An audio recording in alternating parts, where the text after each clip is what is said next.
Warning: The Noob and Froob Show is rated NC-17 for adult language, adult content, strong sexual references, and psychological nudity. Listener discretion is advised. Opinions expressed on The Noob and Froob Show do not reflect those of Jagus Ltd. RuneScape.com is a trademark of Jagus Ltd. and is not affiliated with The Noob and Froob Show. Yes, thank you very much for joining us here at the Noob and Fr00b Show. I am your host, That Bear, or some as you know me as Satya. Thank you. And here with me tonight is the bestest co-host in the whole wide world. Everybody welcome Matthew, a.k.a. Matt. What's up? Screw you guys, I'm going home. Not really. So I'm going to tell everyone how to get in touch with the show. If you're watching here on YouTube, you can just leave a comment down below. You can tweet me at ThatBearRS on Twitter or Facebook /ThatBearRS. You can join us in the clan chat, Barbarians. It's a wonderful place where you can guest. Or if you're listening on AEM radio, you can just leave a message down below. Thank you. No, thank you. And so, Matt, let's get into the news. Let's get into the news. Alright, first off, we've got these epic resting animations.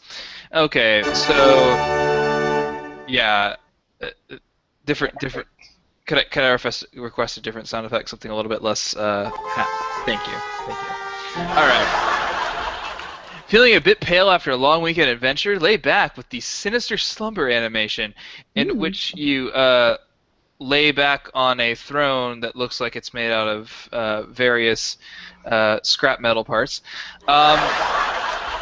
If you want to rest like a rock star, then crowd surf is the animation for you. Clap your hands to summon a group of goblins to hold you up while you get some well-earned rest. And finally, fancy reclining in style with accessories? For infinite cool points, the armchair warrior sees you settle in the armchair. All armchairs, complete with all the luxury items every tired scaper needs, including drinks, snacks, a cooler, and a fan. This is RuneScape. Okay, listen to me. There's a fan on this chair. There are speakers on this chair. In the world of Yellownoir, this stuff will have not been invented for thousands and thousands of years yet. So, hey, Jagex, this is a medieval-style sort of ish game. What are you doing? Alright, enough of that. Alright, next up we have the Dungeoneering Spotlight. Yay! As directed in a recent Power to the Players poll, we've brought you a big batch of Dungeoneering updates, a high-level resource dungeon, new gear and pets, and additions to sinkholes await you, plus loads of your most requested tweaks and quality of life improvements. Alright, so basically southwest of the Fremennik camp at Daemonheim, there's a new resource dungeon. Yes, the Calgarian demons. Yes.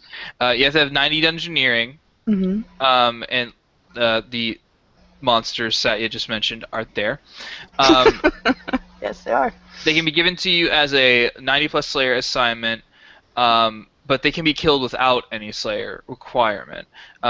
They drop various gems along with other items. They also drop commendation scrolls, which grant diabolical titles. Yes. Anyway. They also drop the Demon Slayer equipment. You have a pretty good chance of getting an uncut onyx, various herbs, runes, rune swords, battle axes, seeds, the usual. They have, actually, they'd also drop tokens, about 10k at a time, though it's a rare drop. People have been getting that quite often. I don't know if this is some kind of unseen thing about like an early bird's bonus, but... Right. You know, I don't know how long it'll last. You might want to get there while the getting's good. Yes. Thank you for that suggestion. Alright, we also have new gear. The Chaotic Spear is here. Yay! And can be made by using 10 Chaotic Spikes with a Zamorakian Spear. You need 80 attack, and it's recommended especially for Corporal Beast. Yes. There are also now ranged and melee counterparts to the arcade necklaces. Hmm. The highest you can go is level 80, of course. The level 30 and 50 necklaces are still bought from the rewards trader as before. Hmm. The trader is also stocking 3 new scrolls, each imparting permanent passive perks. One of them gives you a 50% chance to earn 5% extra XP in engineering. Hmm. The other gives you a chance to retain planks while using the construction skill, and the third allows you to retain components while making armor with the crafting skill. Yeah. The new gold accumulator, which automatically collects drop coins. Note that this item is destroyed once the amount collected exceeds 1,000,000 coins, and will increase your price when you buy replacements up to 60,000 tokens, excuse me, Hmm. at the third purchase. I'm not sure how I feel about that item. Well, it's gonna. The reason they had it so that it was destroyed after 1 mil is because that's going to increase the amount of gold that's coming into the game. Because most people, a lot of people, Okay, don't good. pick up their small coin drops. They just don't. So now if Okay. something's picking it up for them, that's money that they're going to have in their pocket. That's money that they're going to want to spend, and it's not good for the economy. No. And that's what I was thinking. I just could not find the words to describe it. So thank you. That's why I'm here. All right. We also have new pets. Hmm. We have Frosty the baby dragon. He requires 85 engineering and 99 summing.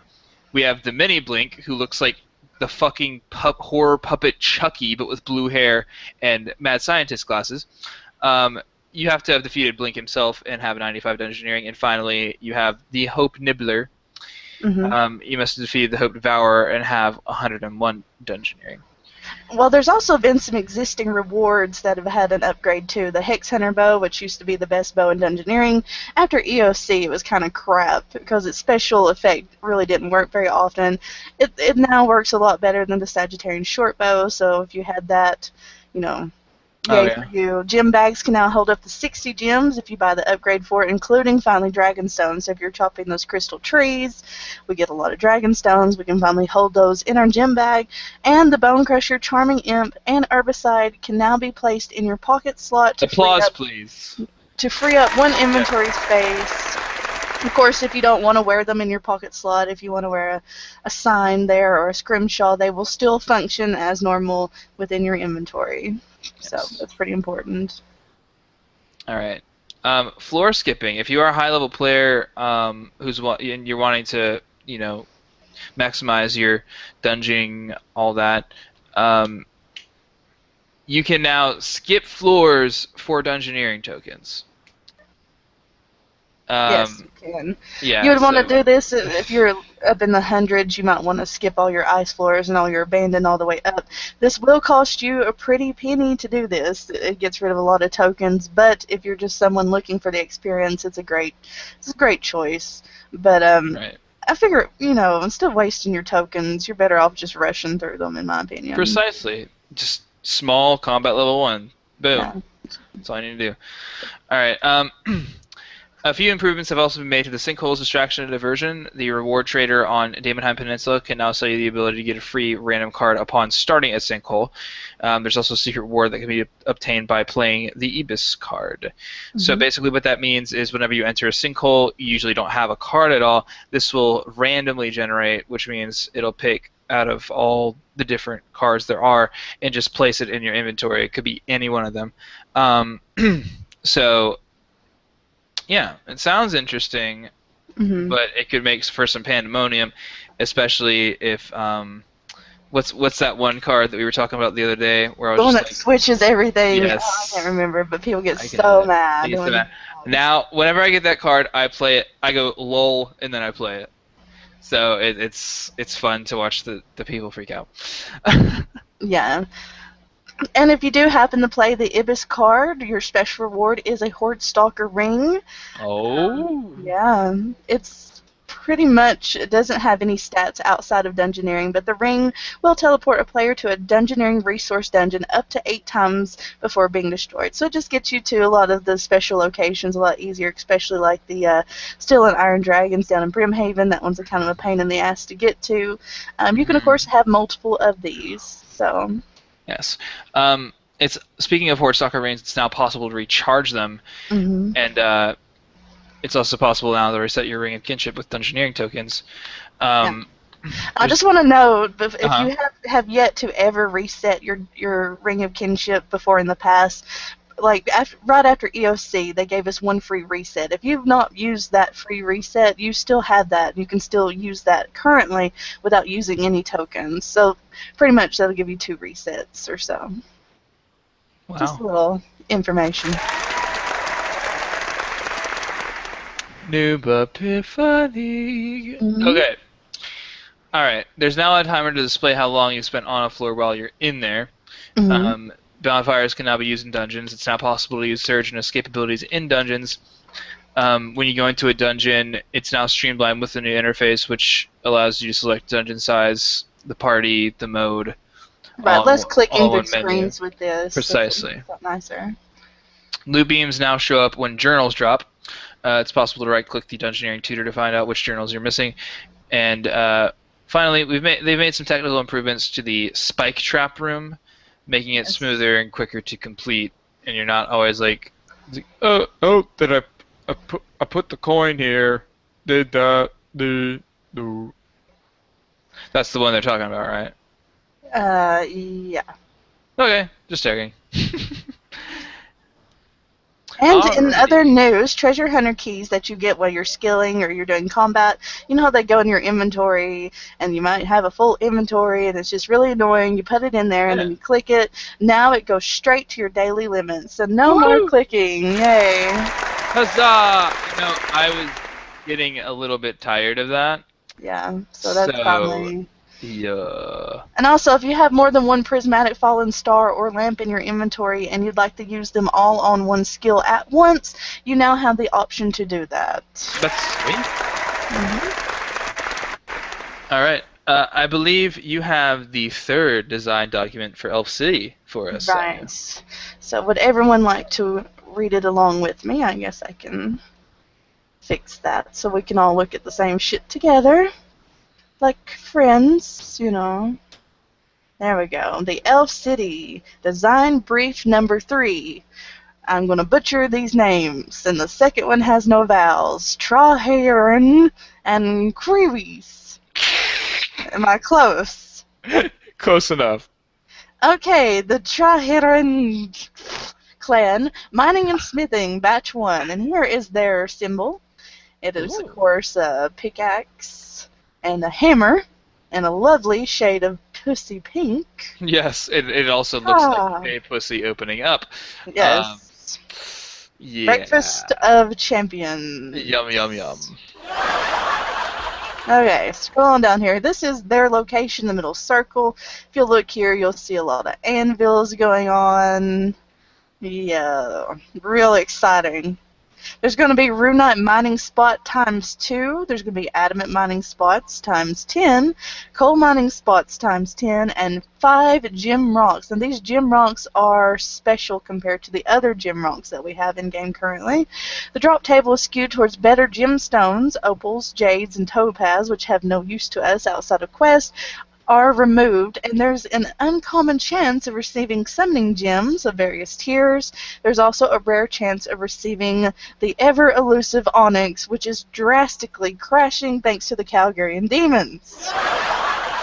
Fucking demons. So, which means Fury is dropping at an all-time low, yada yada yada. Anyway, these are the serene stones that you're looking at here. They require a level 89 mining.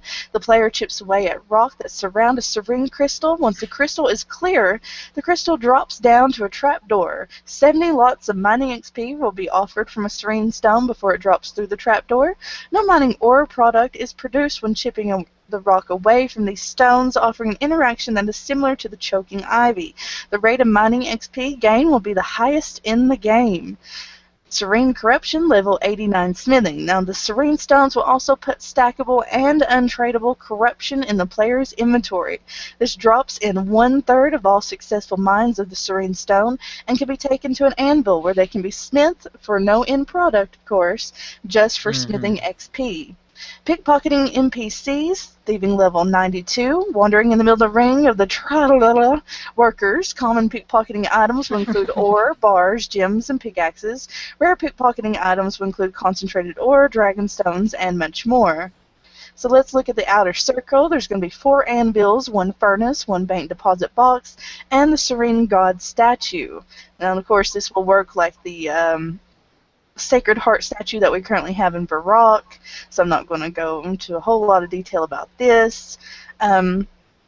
These follow the same rules as existing god statues too. So we have the monthly construction XP and Slayer Pro XP we get from building the statues all across Gielinor. You know, there's one in Taverley, Canonfus, Lembridge, and what's the other one? Yanil. There we go. See, I have a thing here. Uh-huh. Who's the fucker who keeps knocking the statues down so that we have to go and put them back up? That is a really good question. Who the fuck? I mean, sure, we get XP each time we do it, but you know. But now there will be an option to build a Serene statue. There's going to be a tree farming patch. The Elf City will have 6 farming patches in total. So this is going to add on to your farming runs. So you might want to reroute and rethink that here soon. Pickpocketing NPCs, thieving level 92. Alright, the Cruies clan, woodcutting and farming. I really love acorns, and this is probably my favorite symbol. Oh, it's probably tied with the Slayer symbol, but I don't know, it's just cute.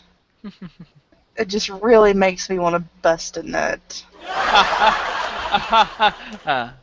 Yeah.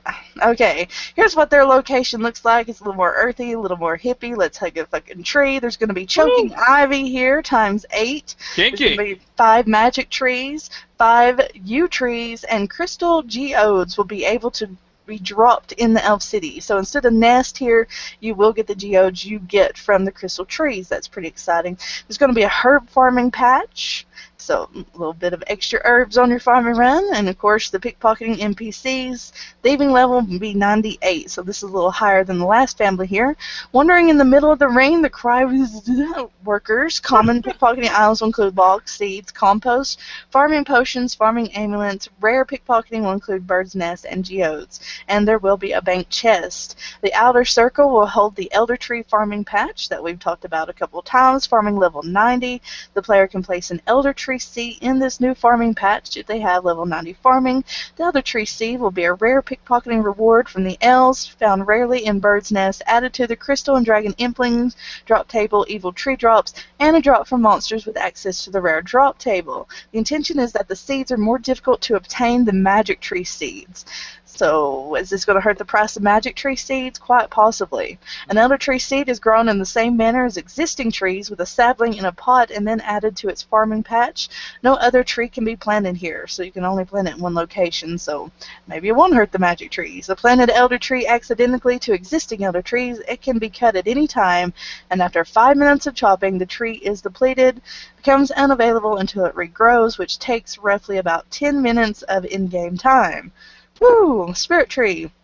There will be a spirit tree added to the city, rising from the crater below, making it the largest spirit tree in the game. Oh. So this is going to be the alpha of the spirit trees here, and of course you'll be able to teleport to the city from your existing spirit trees that you may have planted on Gielinor, or the ones pre-located, such as in the GE. Like the alpha, does it hump the like another alpha? Does it hump the other spirit trees to show dominance? Oh dear. I just need to know. I'm very interested in behavior of animals and life forms and things. Here's the Cryries armor. I don't think it's as extravagant as some of the other ones that we've seen thus far. Not. But yeah, and that's it for the design document of the elves. Do I get a round of applause? Anybody? Of course you do. No. How dare you all? It's because you're the host today, I think. Oh, so they laugh at your jokes. Yeah, but they don't clap for me. Gosh. I'm confused. Anyway, all right. So you know that whole Elf City thing they got going on. You may have heard of it. That little content, that just little smidgen of It's content. Yeah, I everywhere. know, right? Anyway, not only is it coming out, but they're releasing a whole bunch of stuff in anticipation for it. Hmm. All right, let's tick down the list. First of all, we've got the Enlightenment Aura, which grants you a double XP boost for 2 hours every week throughout And June, that July, and started August. today, people. It Started did. today. So Did.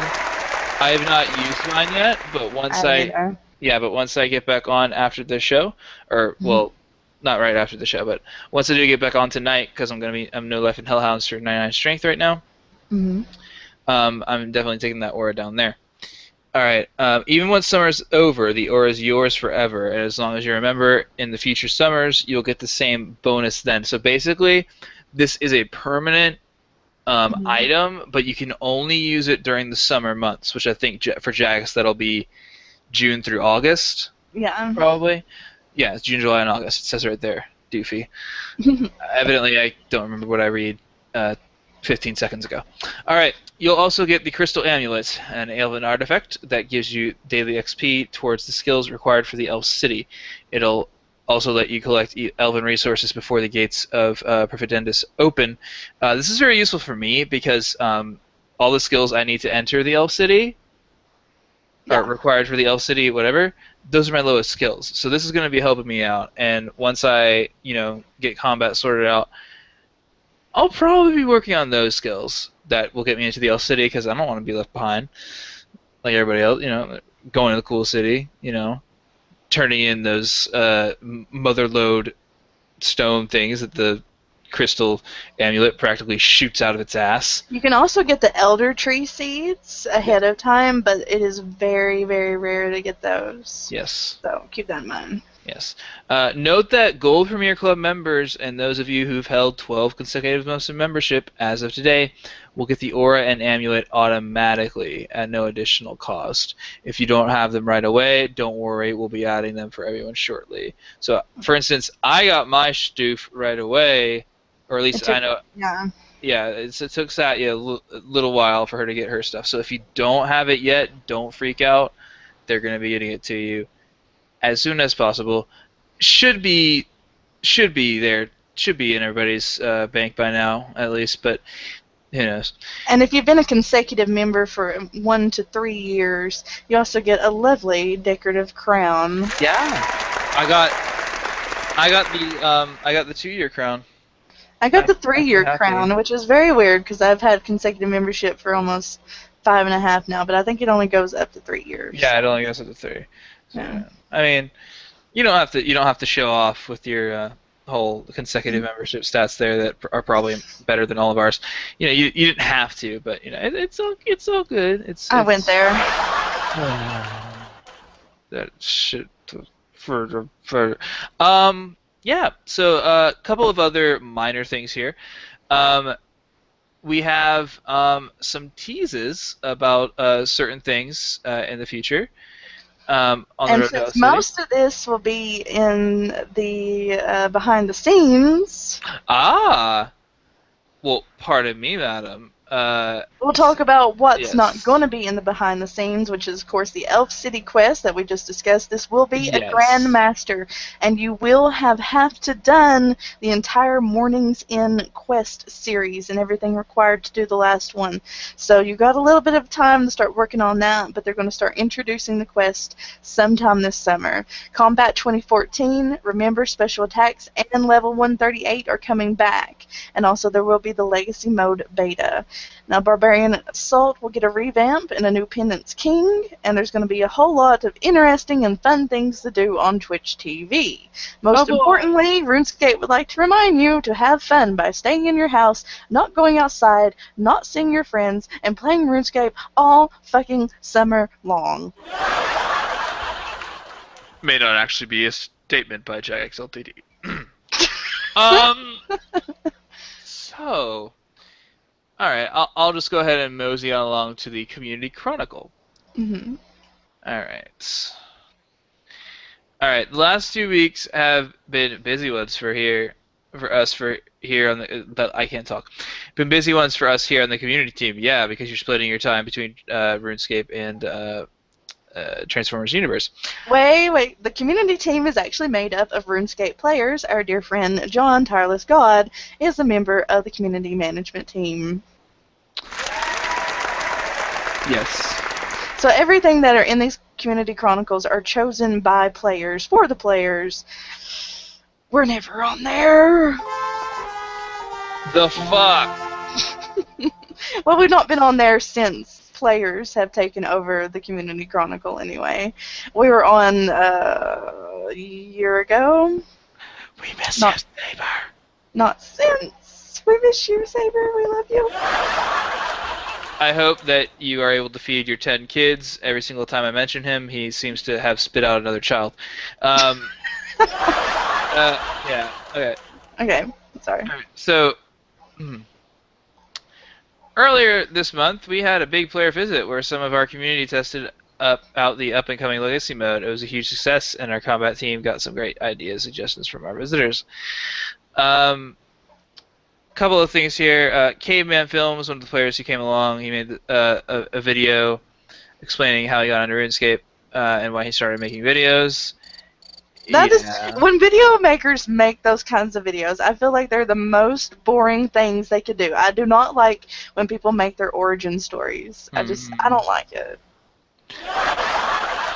Origin stories are best left to the mode of indie film. Yes. Yes.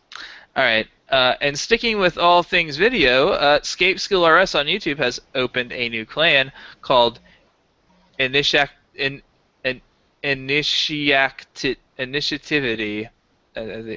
Anyway, it's just some fucking video about a guy promoting the new high-level PVM clan.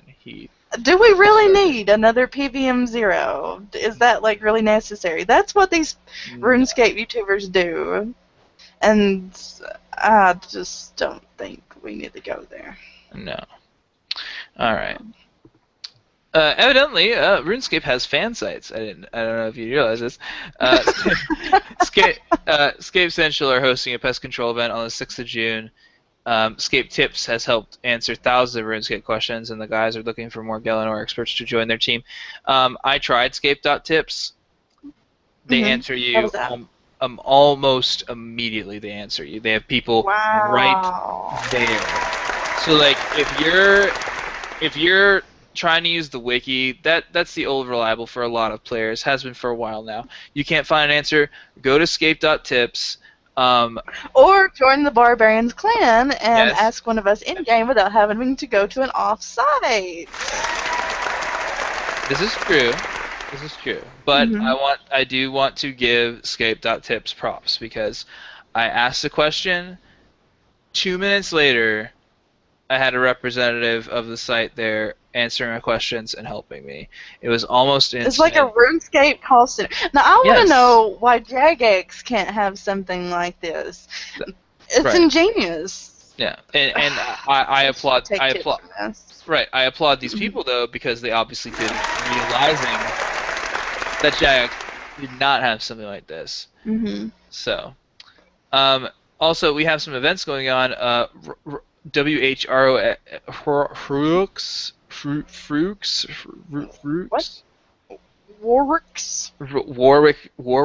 is hosting a Battle of the Gods event with a 250 million GP prize pot, which runs the 7th and 8th of June.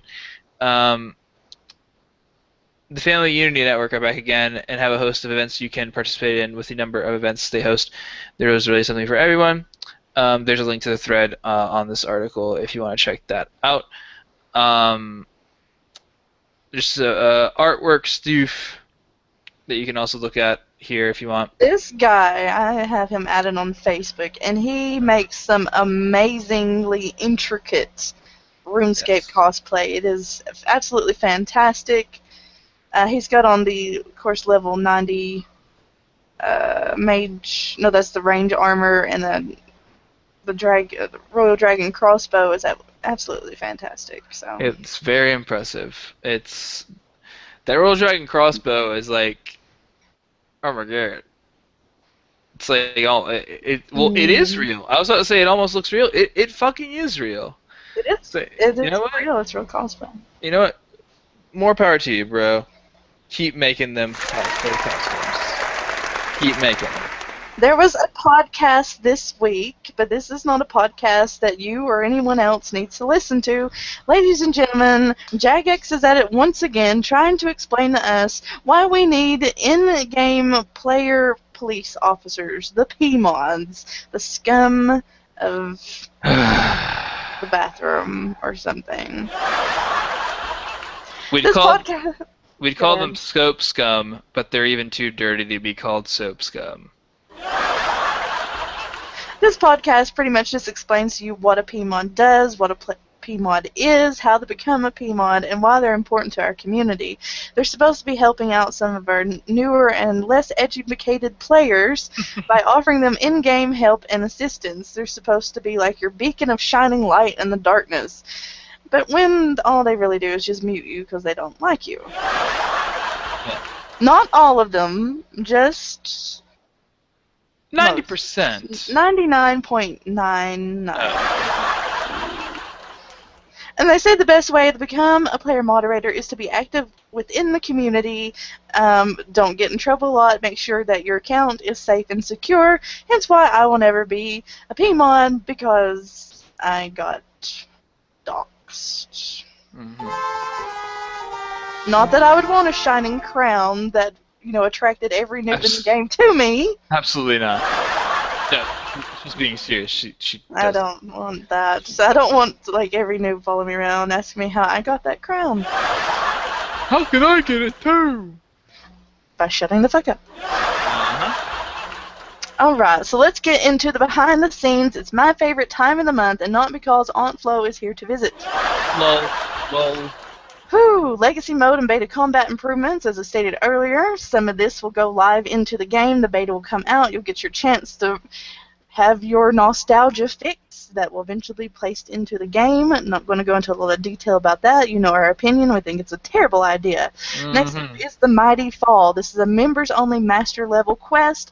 Our newest master quest, the Mighty Fall, pitches you in a tournament on Yabisк, fighting in Bandos' name. If you remember in the world event, Bandos got his head cut off. Well, there has to be a god of war. There has to be a balance of things, so someone will have to replace the mighty Bandos. Will it be Zanuck, the tiny little cave goblin, Bork, the big ugly fucking thing in the chaos tunnels, or everyone's favorite General Grardor?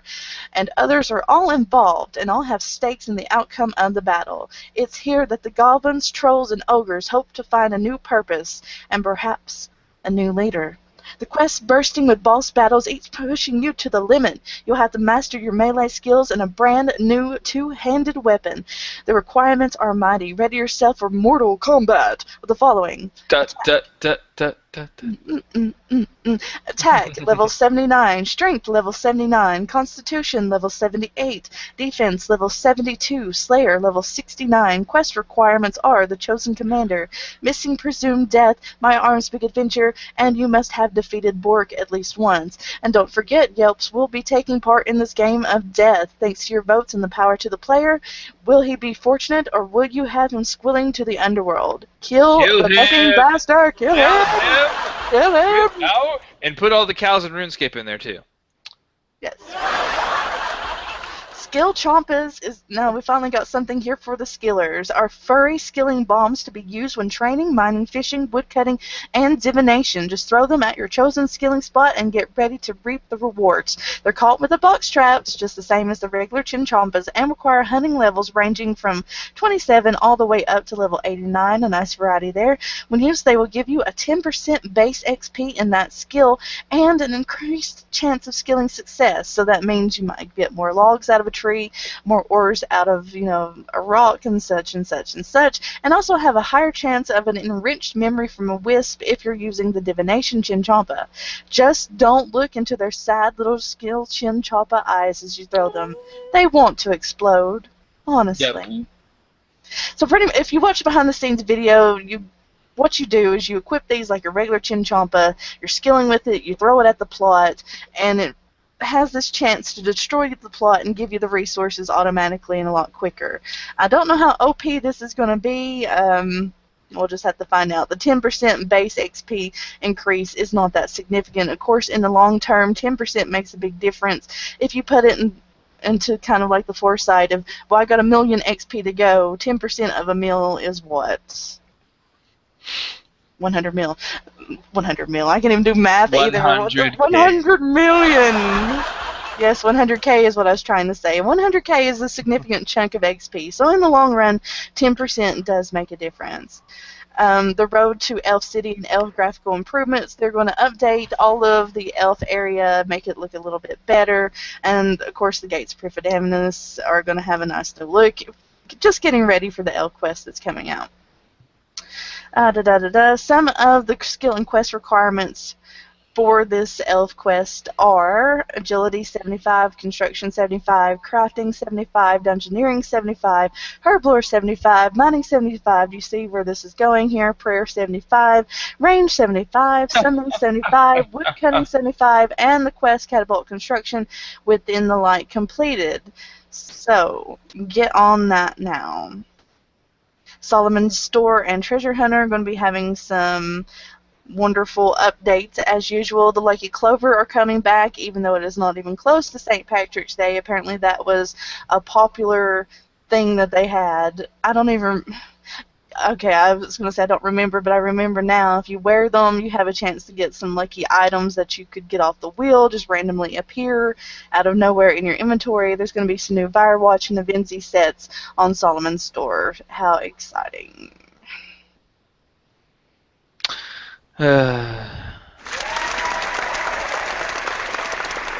Yes, thank you.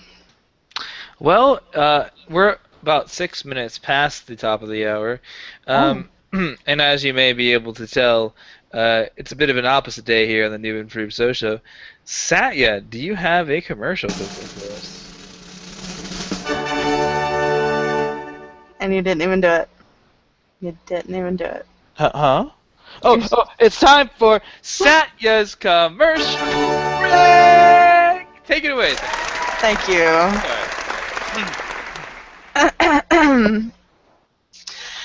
Come and knock on our citadel. We've been waiting for you. Waiting for you. Where the XPs are hers and his. Barbarians clan too. Barbarians clan too. Come and dance on our floor. Take a step that is new. We're a lovable clan that needs your face.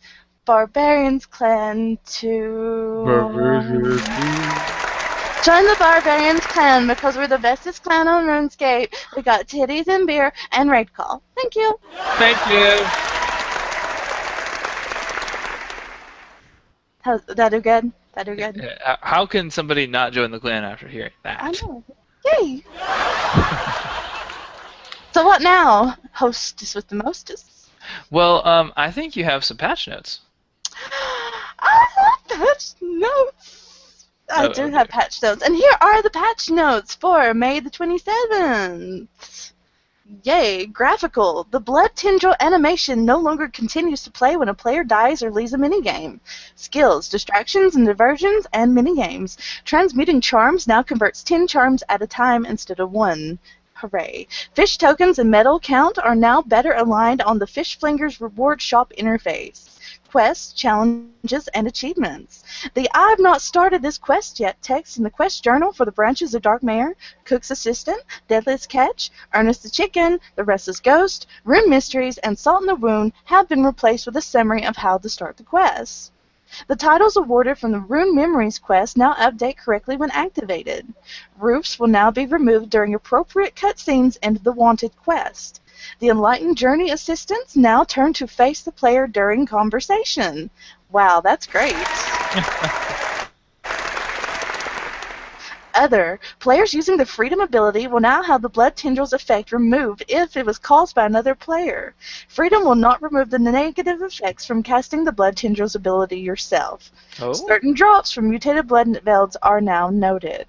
I wonder what those are. The fairy ring interface now updates the bookmark icon when a new bookmark fairy ring code is added. A bug where all versions of weapon poison were lasting for 5 minutes has been fixed. Weapon poison now lasts for 1 minute, and weapon poison plus plus now lasts for 10 minutes. Weapon poison plus remains unchanged. The countdown timer for poisonous buff icon has been added. The Monastery of Ascension shortcuts and areas now appear in the Agility Skill Guide. Ninja fixes. The archaeologists next to the statue of Dharmic now have a right-click option to quickly retrieve a statue collection bag. Spirit gems, treasure hunter keys, brawling gloves, and war priest gear will now all show loot beams when dropped. Spirit gems and treasure hunter keys can be filtered out by setting your loot beam minimum value to over 50,000. The loot beam message will no longer be filtered. The Czar Bank area within the Fight Cauldron now gives the benefits of other banks when walked into, meaning it will heal you. Completionist capes will not have their particles remain in more situations. There is now a quick repair pouch option on Wizard Corvix in the Runecrafting Guild. Engine fixes. A fix has been applied for the black areas on the minimap that usually appear after a new map loads. HTML5 engine fixes. A fix for doors that were disappearing in HTML5 has been applied. Toolbar icons should no longer disappear when moused over in HTML5. Thank you, and that has been your patch notes. Why, thank you very much. Mm-hmm. That was very professional compared to the dumbass who usually reads them. I'm a professional reader. You are a very professional reader. I'm very, very impressed. Thanks. All right. Let's go ahead and talk about have a little discussion about a certain topic while I'm pulling up the polls for this week.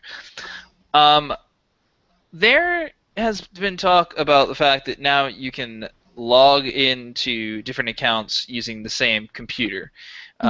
You used to not be able to do this. Well, let me just quickly explain what happened. I'll give you a little backstory here. What had happened was there was a player, a RuneScape player, that had asked MMG upon Twitter if it was okay to multi-log to transfer items from one account to another, such as taking something from your main account, maybe giving it to your noob account, or maybe having a mule account in case you're afraid you're going to get hacked, things like that. Now, in the past, this has always been pretty much bluntly against the rules. You do not multi-log. The only way you can transfer items from one account to another directly is, of course, multi-logging. So this has always been a no-no, always been against the rule. And I think what had happened, it was just kind of like an undersight from MMG, not knowing his company's own rules to players, said that is completely fine as long as you earn the money or loot legitimately. This started a tidal wave of controversy.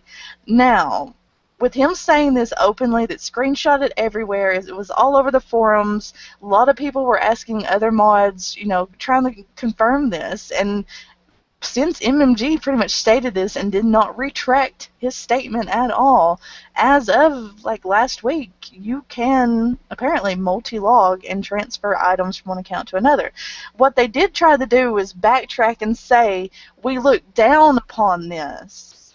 We don't like this. We don't suggest doing this. But you're not going to get banned for it. You're not going to get in trouble for it. It's just, you're probably not going to be a P-mod if you do it. But what does this mean? How does this change the game? It's pretty significant if you think about what's actually happening here. I have a maxed account. I can very easily go to some of the big bosses on RuneScape, Caliphate King, Virago, make money extremely quickly, and now transfer this to my player versus player range pure. Get it some of the best equipment in the game, get it some of the best food in the game, because it's really hard to make money when you're extremely low level, and especially when you're a pure. So now I'm going to be able to go out in the wilderness with some of the best weapons in the game that maybe regular players who just want to do some PvP can't afford. They don't have mains to transfer their stuff. This is, to me, a huge problem, and I really wish they wouldn't allow this. Don't do that, Saya. I will shut you down. Yeah, I think it's a bad idea that they're letting this happen. Yes. It's really unfair to new players, and granted, we don't get a lot of new players on a daily basis, and it might not be that common right now, but as things progress, they're going to be like, well, I want to PK, I want to go out there and fight other players, but I just don't have the in-game funds to do it. How am I going to get this kind of money this quickly? They're going to resort to like buying gold just so they can keep up with the people that are on their level. And the people on their level are, technically cheating by transferring the money made from a higher level account. I think it's horrible, and I really wish he wouldn't have done that. What do you think? Because again, like the major thing here is that the CEO, that's his supposed title, did not realize that he told somebody an answer that completely goes against what the company has been saying for probably years now, since they've been it's always been, you don't oh, can we multi-log, please? No, because the reason they kept saying no is because of this specifically. They knew that people would use it for this purpose, exactly for this purpose, and that's why they said no. So now you have the CEO saying, "Oh no, it's fine." Yeah, as long as you earn the money yourself, you get to buy the money. As long as you earn the money yourself.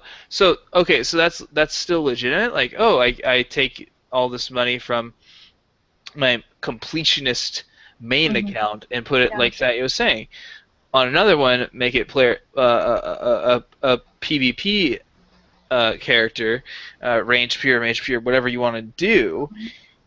And it goes out there and rapes everyone else who it's their first account. They don't have all those funds. Anyway, I'm just regurgitating what Sat you already said. We got a tweet here. A tweet from Greg, and he's got a good point too. Another problem with this whole thing about transferring money is people who know that they're going to get banned.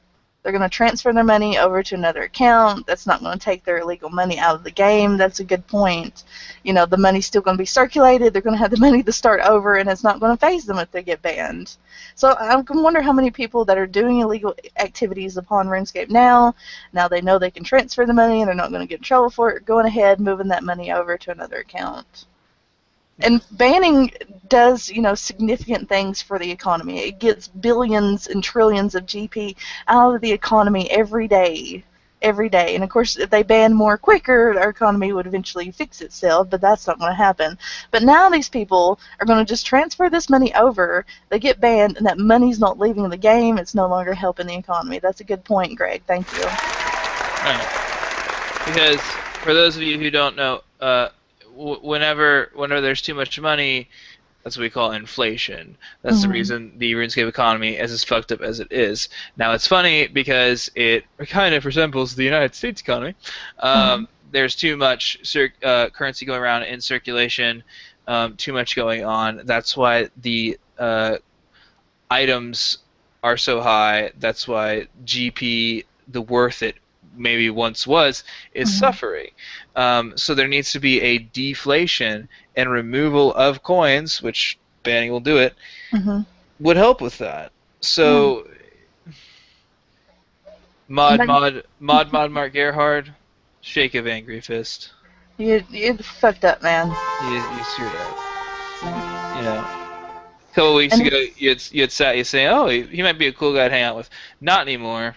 No.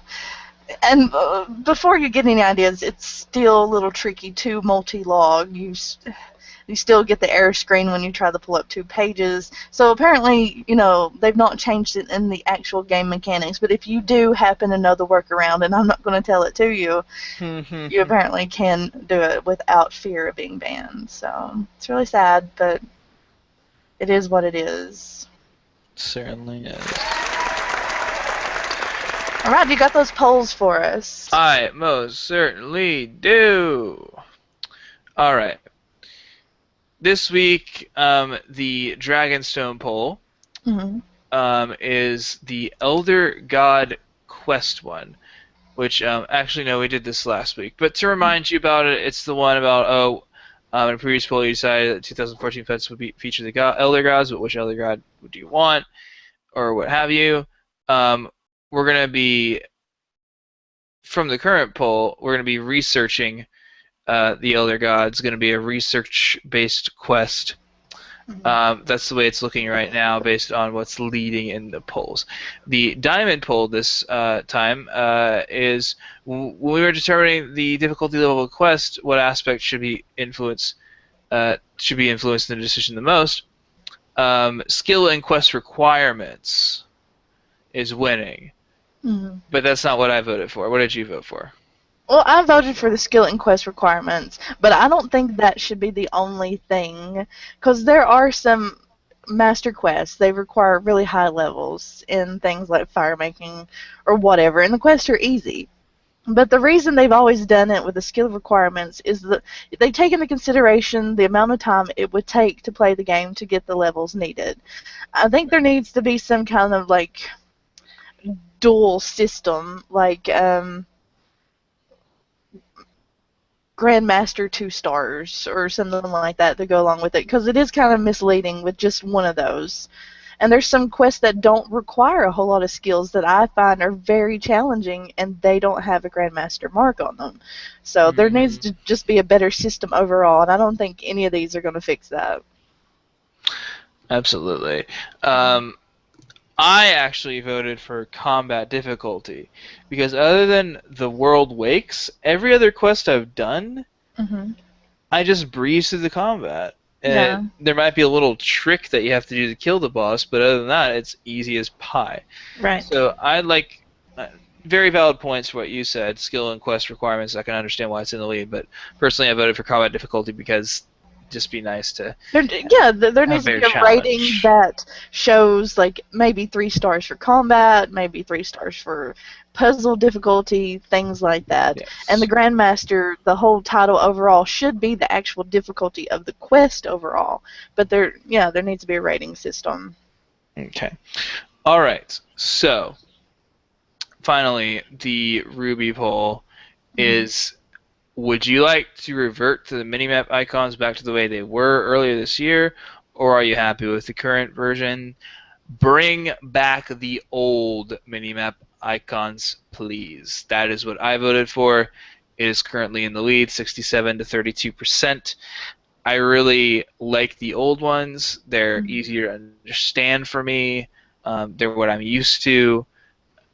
I'm not always a old school guy. I'm all down for progress, but it was just easier for me to understand these. I'd like to keep them around, even if it's just for a bit longer.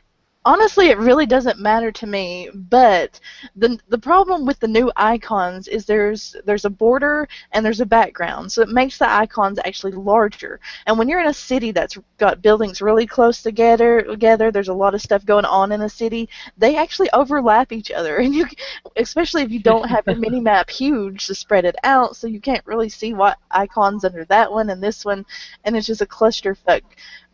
But other than that, it really doesn't matter to me. I don't even need icons at this point to tell me what the store is. I pretty much know my way around without them. But I can completely understand why people would want the old ones reverted back, just for the simple fact the new ones are just a lot bigger, I think. They're too big. They're clumpy. I mean, the old ones weren't like sexy or anything, but these new ones are like, I go so far as to call them ugly. They're just like, bleh. Right, and a lot of that has to do with that stupid blue background color and that ugly border. I think maybe if they just took the symbols from the current one and let them in the circle like the old one, that would be, a good mix of the two. I think that would be okay. Yes. All right. That's it for the polls, and I think we have enough time for a couple of Reddit questions. Yay! Let's be honest here, we've done a reverse show, but the person who needs to answer these questions is Satya. All right. It would be funny you trying to answer these questions, but nothing would get answered. No, absolutely not. All right. We have a ninja request.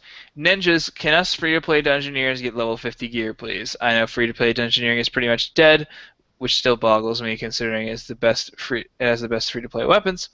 But it seems kind of absurd that after all this time we still don't have access to gear on par with Rune and its counterparts. What do you think of this? They want to get level 50 gear in their free-to-play. That would be Granite's. Yes.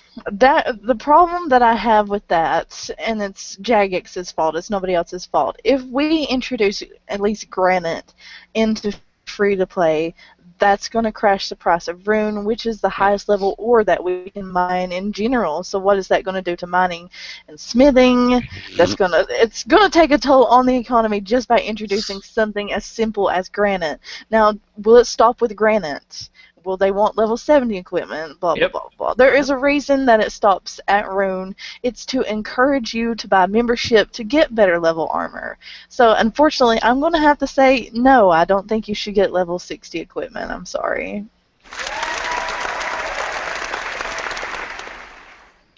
Alright. Sorry, having some technical difficulties here. Mm-hmm. Alright, do you feel quest bosses were scaled correctly with EOC? In the past couple of weeks, I took 2 Grandmaster quests while Gothic sleeps and Rituals. I did 2 Grandmaster quests while Gothic sleeps in Ritual of the Mashrat. In WGS, I only use 1 shark, and in ROTM, I almost said Rage Against the Machine, I used 5 to 6.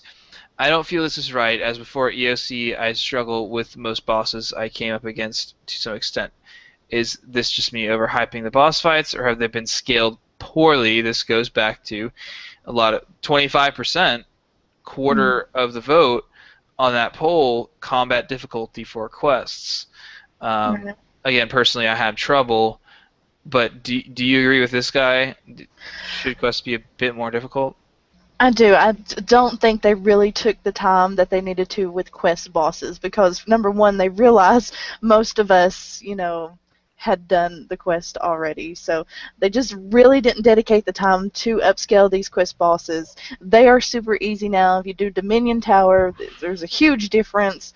Something as difficult as Nomad that was pre-EOC is a walk in the park now, and I struggled with Nomad pre-EOC, and now you go in there and it's done and gone. And I completely agree with them.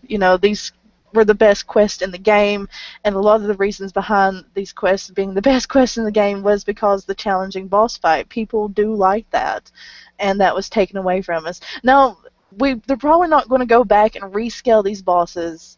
We can only hope that boss fights in the future will be a little more challenging. And so far, they've done a decent job with that with some of the higher level content. But, don't hold your breath here. They like to make things easier. They like for lower levels to feel on par with higher levels. They love the equality and everybody hold hands and be happy and hand out free fucking XP because that's what they do. But I completely agree with them. It was not scaled properly.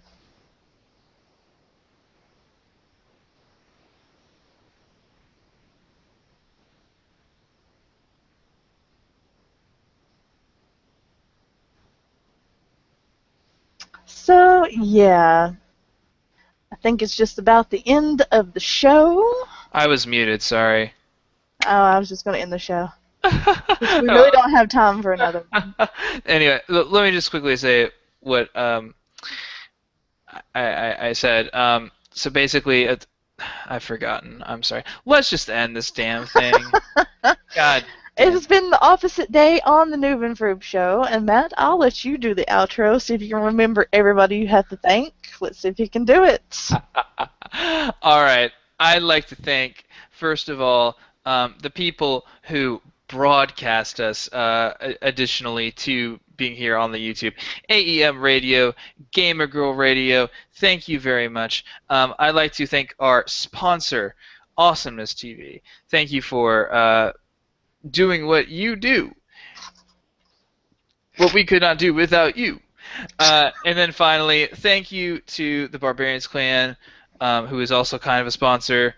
And most importantly, Jax for not suing us! Yay! Very good. You got him. I did it. I'll send us home. Send us home. All right. Now everybody, thank you for listening. Tune in again at 10:30 Eastern Standard Time, 3:30 GMT over there in Ingerland. I have been Matt. And I've been Satya. And we love you. Mwah. Bye. Bye.